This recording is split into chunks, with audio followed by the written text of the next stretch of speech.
Welcome to the podcast, Kill Complacency. Here we inspire intentional living by motivating others to handle hard better. And here's your host, Marty Hofmann.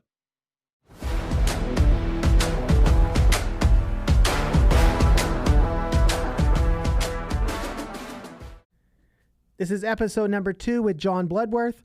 He is the director of Northwestern State University in Tahlequah, Oklahoma, and he's all about being fit and nutrition and mindset and helping people do better. On this particular episode, we're going to learn about the mindset shift that he went through to go from a half marathon to a 100-mile run. He did that. He made that jump with one sign up, with making the commitment and going for it. And he has since ran 5 other ultra marathons. So really fun to talk to him, and the mindset and hearing all that. He's got super sound advice for anyone struggling to do more, but even for those who are doing it, really just encouraging to hear from a fellow person in the trenches. So I hope you guys will enjoy this. Listen to the end. And I love his final message. I would almost gave it to you just now, but you got to listen to the end to get it. Thank you. My backstory is about 2 years ago. I hadn't done much, but I needed to. And I have a brother who's got a good base for a runner. And I told him, I said, I think I'm going to do something really hard. I think I'm going to run a half marathon. Yeah. And he's like, Marty, that's not big enough. Like, if you're going to do a half, do a full. So that's what I did. I signed up for Route 66, actually. Nice. Yeah. And, it destroyed me. Yeah. But it was good. It was good. And one of my goals this year is to run 4 marathons. And, awesome. so I've done 3. But I'm honestly, John, I'm bored with it. So I'm planning on doing the 100K at, Lake, Thunderbird in November. Yeah. Yep. I was looking at, Isaac Barnowski. Isaac's doing that. Earlier. Yep. And I saw that. Oh, that's cool. I won't be able to do that one, because of the date. I think it's November. Because 9th, of that. I believe. Yeah. But you're doing Pumpkin Holler again, right? I will be doing Pumpkin Holler in October. Yes. Yeah. Yep. But that one, that Thunderbird one looks awesome. That'd be a fun one. Yeah. But anyway, that's kind of my backstory, but it was, again, similar to yours. It was the environment of my brother pushing me to do, what was that Japanese term you used? Masogi. Yeah. Yeah. So he was challenging me to have a Muskogee. Yeah. There you go. In Oklahoma, it's a Muskogee. That's right. Something big. I love it. But yeah, so, and circling back to the point we made earlier, who we are is going to be shown by our environment, our friends around us. And unless we deliberately break that mold and get new friends. So yes. And it can happen. I mean, the people in my circle around me right now are dramatically different than who was around me, let's say, when I was in the trenches at the grocery store, right? All those friends that I had at that time are like, hey, how you doing? Haven't seen you in a while. And then we move on. They're not really, I'm not close to them at all anymore. Yeah. And it's because, like, when you do something like transform yourself in a way, like, you're just naturally going to lose some of those relationships. You have to be prepared for that. It's going to happen. You're going to have family members that don't agree or approve of you anymore. You're going to have friends, that are not going to agree or approve of you anymore. And I mean, at the end of the day, you just got to remember you are transforming your life for the better, and you're doing what you need for you, right? And at the end of the day, that's all that matters is what you need for you and your family and stuff. Yeah. So I saw on your Facebook one of your greatest fears, and you wrote that it's not having a story to tell. Yeah. Talk to me about that. Yeah. Like, you don't want to just be the grocery store guy? Definitely do not want to just be the grocery store guy.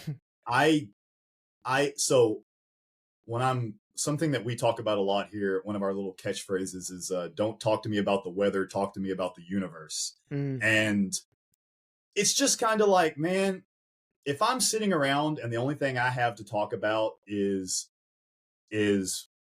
whatever was on TV last night, or not that there's anything wrong with, enjoying yourself and watching whatever, Game of Thrones, or watching your show or reading your book or whatever.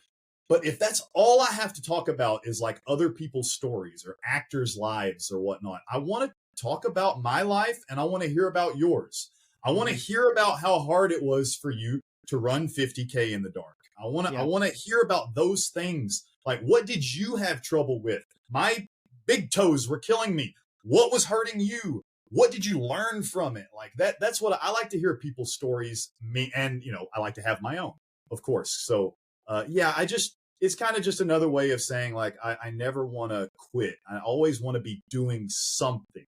And I mean, if I get in a car wreck and lose my leg tomorrow, I promise you that I will be motivated to transform my life into, maybe I won't be running anymore. Maybe I will, because there are people that do it. But I will not quit. I will keep going. I will turn that into something different from my life. And I just never want to be that person that, like, the book's never closed. Keep the book open. Keep writing. You got the pencil. Just keep writing your story, man. Be intentional. That's all that means. Yes. Be intentional. There you go. So, John, tell me about Dark and Dirty then. Let's hear your story on that. So Dark and Dirty, man, so that's 50K, about 33 miles, had 4,500 feet of elevation. And it's so funny what happens to you when you start running ultra marathons on the semi-regular. That was my 5th one, because I look at it and I go, oh, it's only 50K. And it's like only 50K, which is insane. Again, making crazy things seem normal. But that race in particular, I had a goal. So Pumpkin Holler, 100-miler coming up this year. It's going to be my second 100-miler. And I barely survived that race last year. I mean, there was I can't remember. There's a 30-hour cutoff. I got there at 29 hours and change, right? Wow. I barely made it. And arguably one of the fittest people, I bet, that was out there, me. Super fit, can throw barbells in the air and all this stuff. Couldn't stand with even half of the people, the veterans of the ultra marathon. I love them to death for setting that example for me, because it obviously showed me that my training was not good enough. And you honestly, at the end of the day, you can train as much as you want for these ultra marathons, but you got to get out there and actually just do them, because you don't know what sleep deprivation and all that stuff does to you. You got to grind. So I talk about Pumpkin Holler because I wanted Dark and Dirty to be essentially a training run for Pumpkin Holler for me, because it has similar terrain. Like it's that gravel road. It has a crazy hill, which Pumpkin Holler is notorious for, this one particular crazy hill. And it's dark, so that kind of simulates like the night portion of the 100-mile run. I was telling my friends, I was like, man, it's got the same road, got the same hill. It's dark, got the same copperhead snakes everywhere all night long too. So it's perfect training. And I actually so usually leading up to an ultra marathon, I chill out on my gym work. I do some shorter runs and all that stuff. But I crushed myself for 2 weeks leading up to Dark and Dirty, because I wanted to go into it with sore legs, sore back. I woke up that morning and did a workout. The morning of, I did a workout. And because I wanted to try to make myself so tired that it actually felt like the night loop of 100 miles. Yeah. And it did. And it very much did. And I was hurting, man. We were out there in the dark. Headlamps, that's another thing you got to train for. You got to get out there, because it's, you have such a small field of vision when you have the headlamps. But man, you put yourself out there in that environment with I had a team, there were 5 of us total out there. I got to see some of my favorite ultramarathon people out there that I've met over the last year or so. And it's very inspiring to see all the different people. Got to meet new people, of course. So man, it was a great experience. It took us 10 hours to complete Dark and Dirty, 7 p.m. to 5 a.m. And man, there was a lot of grumbling. There was a few times where some of my teammates refused to speak anymore. They're like, speaking is out of the question at this point. But no one ever quit, right? Every time it was time to leave that campsite, packs on, out the gate. Here we go. So I was so proud of all of them. And that right there, I at one point, my back was hurting me so bad, I had to lay on a picnic table to get some rest. I would actually run faster than everyone else because I wanted to get back to base camp so I could rest longer. You wanted a longer break. And so I'm running to the picnic table to lay down. And when I look up from the picnic table to see my teammates getting ready to go back out, I'm like, oh no, I don't know that I can do this. But I'm like, some of these people look at me as a leader. I cannot be laying here on this picnic table if they depend on me at all. I cannot be the one that makes them think, oh, we're hurting. I was like, no, we're not hurting. We're going, the old, don't give pain a voice. We don't speak it. We don't say it out loud. So we do a run club here. Today's Tuesday. We're going to do one tonight. One of the rules of this run club is if we ask you how you're doing, the only answer is awesome, man. High five. That's the only answer you can give. We don't give pain a voice. We don't say my hamstring's killing me, my feet are killing me. We say we're doing awesome, and we just keep going, no matter how we feel. So it was an experience. You've got to read Jocko's book, Discipline Equals Freedom, because his line in there is good, Yeah. And it's yeah. it's good because there's opportunity elsewhere. So yes. Yep. Absolutely. What are your long-term goals, Jon? Where do you see yourself in 5 years from now, 10 years from now? Right now, so I want to eventually be a race director myself. I'd like to create another race here in Tahlequah for us. We have an amazing trail race out here with Pumpkin Holler, so there's no reason for me to try to get in on that. I love Kathy and Mitch and them to put that on. They are awesome. But you know what? Tahlequah does some 5Ks throughout the year, but hey, why not a marathon in Tahlequah? I don't know. Why not? But so look, we're the capital of the Cherokee Nation. I'm not Cherokee. I am just a white boy. And I'm telling you right now, we're the capital of the Cherokee Nation.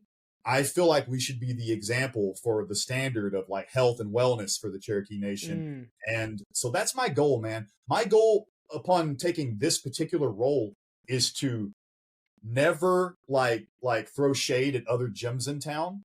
There are however many thousands of people that live in this town, and there are like 5 gyms here.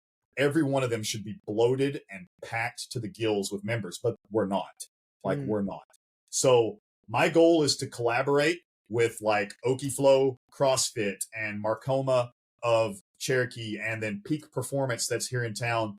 Collaborate with them and create something special. Maybe we all collaborate to create this race, or maybe it's some kind of obstacle or swim event. We have a pool here. Like, I want to do stuff like that, but I just want to be known as the guy that's opening doors for people to get healthy.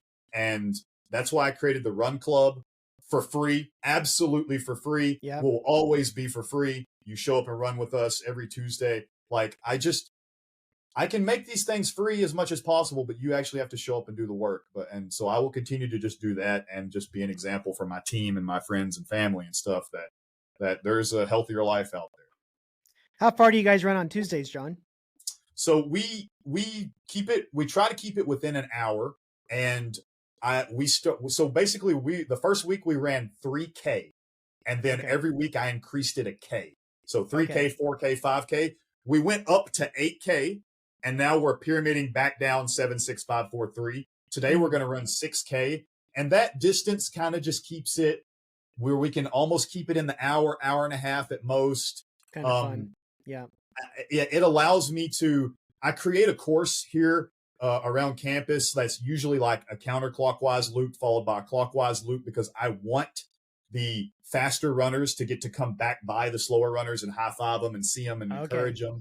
Like, I want them to see each other. We do a lot of out and backs because again, I want people to pass each other. I want them to see, like, I have been out there on those runs and I've had complete strangers look at me and go, dang, man, you're looking strong. Keep it up. And they're probably lying their guts out, but it makes me feel really good.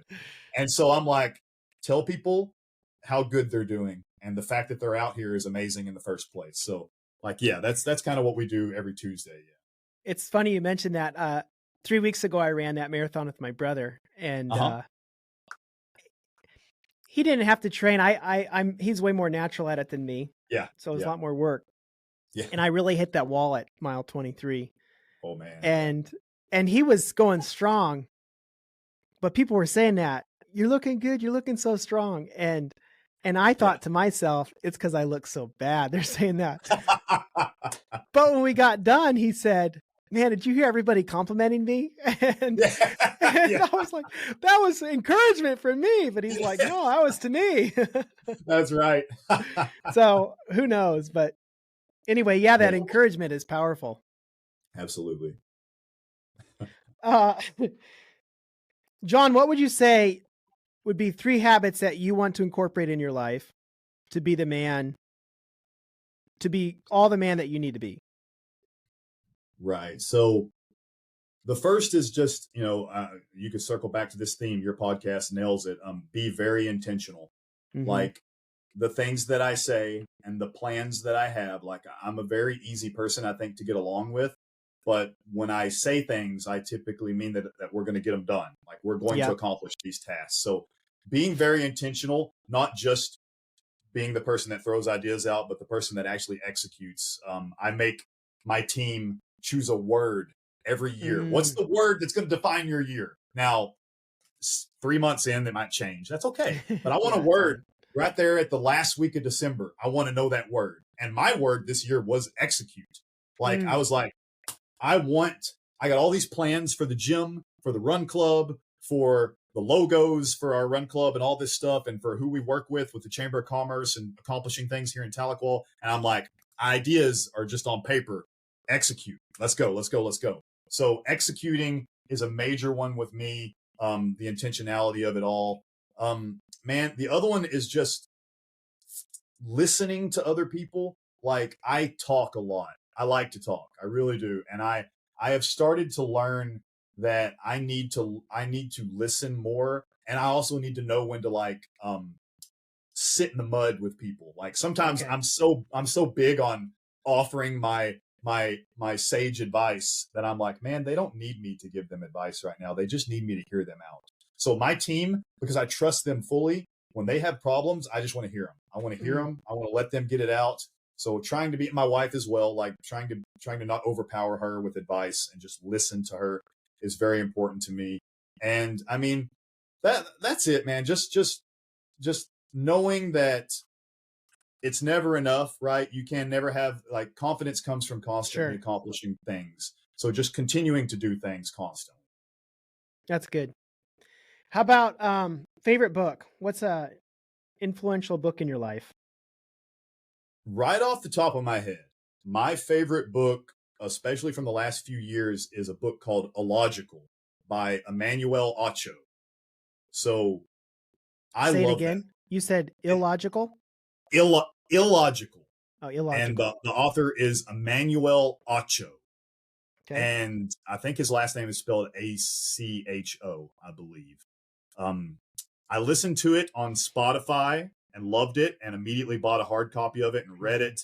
And it is a great book. It might be, I think it's at home. I have a bunch of books in my windowsill here, but it is, I love that book. He talks about, in a lot of ways, if the standard of the way that Americans especially are living is to be heart disease and overweight and not accomplishing their goals, then what we need to do is be illogical and do the opposite of what most normal people are doing. So you have to be abnormal. And that book is really great. And also, if you want to listen to the audiobook, anyone listen to the audiobook because he narrates it and he's got a great voice. Okay. He's awesome. So he is a great one to listen to. But that is the first book that comes to mind for sure. That's good. Mhm. I love listening to stuff on Audible. That's what I do when I run. That's one reason I love to run, is because people leave you alone and you can learn. You can learn, man. You can learn. Absolutely. How about final message, John? You got one message to share to the world. I have an idea of what it is, but what would be we'll see if we Jon match it. Bloodworth's Bloodworth's message to the world? I feel like I have so many favorite quotes, but the one that gets attributed to me the most, now you tell me what you're thinking of here in a little bit, but the one that gets repeated ad nauseum in this place and on our runs is talk is cheap. That is the one. Those are the 3 words that I feel like I say more than anything in the world, which is, and it's just, you can say anything. I can say, this is it. This is my year. This is my year. I'm going to lose 20 pounds. I'm going to save $20,000. I'm going to do my first half marathon. I'm going to do 4 marathons this year. You can say that all day long. As a matter of fact, you can go pay for them and sign up and hit PayPal. Talk is cheap. Actions are very expensive. So the process of, I just recently shared that link to there's a group here in town putting on a free 5K. And I was like, look, not many people are going to sign up for it, even though it's free, because it's not really free, because you then have to commit to training, commit to showing up day of. So talk is cheap is the one that gets attributed to me a lot. And if I can just say anything to anyone, man, it's that remember, your words are not your actions. You have to actually go out there and do these things. Otherwise, and here, every time somebody listens to me talk, you know, and I'm very grateful for this. It is not lost upon me. People listen to me talk. You know, I do motivational speeches. I get hired out here on campus to give speeches and stuff to the basketball teams and all this. And people are like, every time I listen to you talk, I want to run through a brick wall. It makes me feel so good, man. And I'm like, awesome. If you don't take any action after that speech, you wasted your time listening to me. Yeah. That is not lost on me. My words are not magic. You have to be the one that actually puts the boots to the pavement. But talk is cheap. That's the one that I say I feel like the most. What were you thinking of? Just intentionality. Just yeah. Which is similar. Yeah, definitely. But I just see that on Facebook with your stuff all the time. Just be intentional. Absolutely, man. You don't have a bad back. You got to go exercise. That's exactly right, man. You don't have a bad back. Your family history is not, you don't have a history of bad backs. You don't have a history of bad knees. You got a history of bad habits. And you just got to break those habits, man. Break those molds. I was like, man, how am I going to be, everybody in my family has diabetes. I don't want to get diabetes. Oh, wait a minute. Type 2 diabetes is not hereditary. Oh, it's because of what they're eating and they're not exercising. I'm going to eat right and exercise. I have broken the cycle. Like here I am. So like it's intentionality, and it's just doing the thing. Yeah. Well, thank you so much for being on here, Jon. It's a pleasure. And for sure. How do people find you? Just so you can follow me on Facebook if you want to. It's Jon Bloodworth, Jon Bloodworth, just like it sounds. My profile is completely public, completely open. You can follow me on Instagram. I think I'm at Coach Jon Bloodworth. Completely public, completely open. Go find me, add me as a friend. Totally cool, or just follow, whatever you want to do. Say hello. Just say hello. You might not want to follow me. I've got close friends that say they have unfollowed me on Facebook because they can't stand my constant. And I'm like, it's okay. It's okay. It doesn't hurt my feelings. It's okay. But yeah, I'm out there. We hear a lot of Jon Bloodworth quotes at our house, so hey, we appreciate it. Thank you, and tell her that I said thank you so much. Yeah, absolutely. Yeah.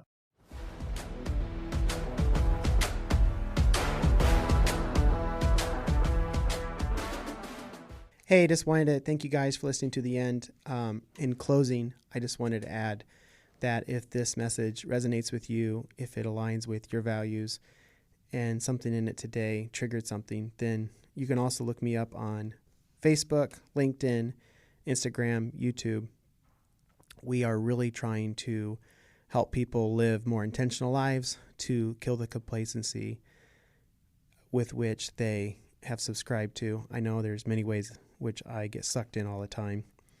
So if this is beneficial, follow me there, spread the message, share. And if you want to wear a billboard of a message of kill complacency or live intentionally, then check out my merch store in show notes as well. But it's www.mindsetshop.com. Mindset is with an X, so it's MINDXET shop, SHOP.com, mindsetshop.com.